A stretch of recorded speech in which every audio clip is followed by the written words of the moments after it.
Well, good morning, everybody. Here we're on a Wednesday morning, so I'm off to meet with the pastors, and so we're reading through Acts 20 to 23 today, and much of it is the account of Paul heading off to Jerusalem to be arrested, and there's lots of little things here that I could spend a lot of time talking about, but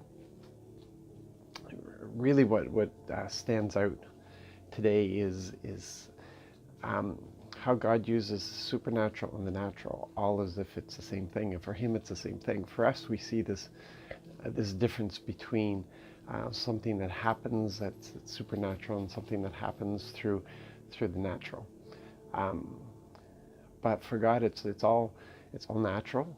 It's all natural to him, and so there's no difference in the prophetic intervention that was going on to try to stop Paul from going to Jerusalem, and the commander's intervention that saved Paul from being beaten to death. There's no difference between the nephew coming to let them know of the plot, and the encouragement that the Lord gave through the word that he brought to Paul through whatever means that came in. There's just no difference in that. Sometimes, we look for angels when the Lord sends tow truck drivers.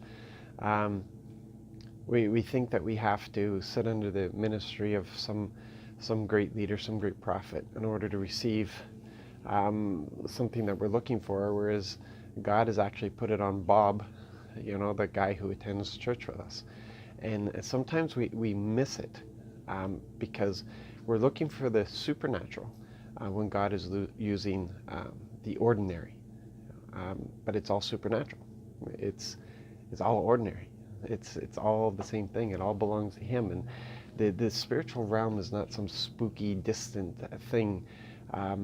It's not something that we have to.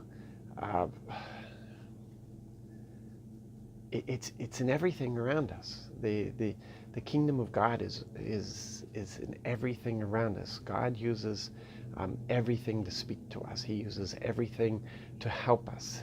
There's no limits to him. And if we have eyes to see, if we choose to see by our spirit instead of our intellect, then we're going to see a great many things all around us and be amazed at it, because God's arm is not too short to save us. And whether by many or by few, the salvation is from him. So whether he uses great prophets or uses donkeys, whether he speaks to us through his voice, through visions, through dreams, or whether he speaks to us through the normal conversation we're having with somebody. We just have to have ears to hear and eyes to see, and we have to be attentive.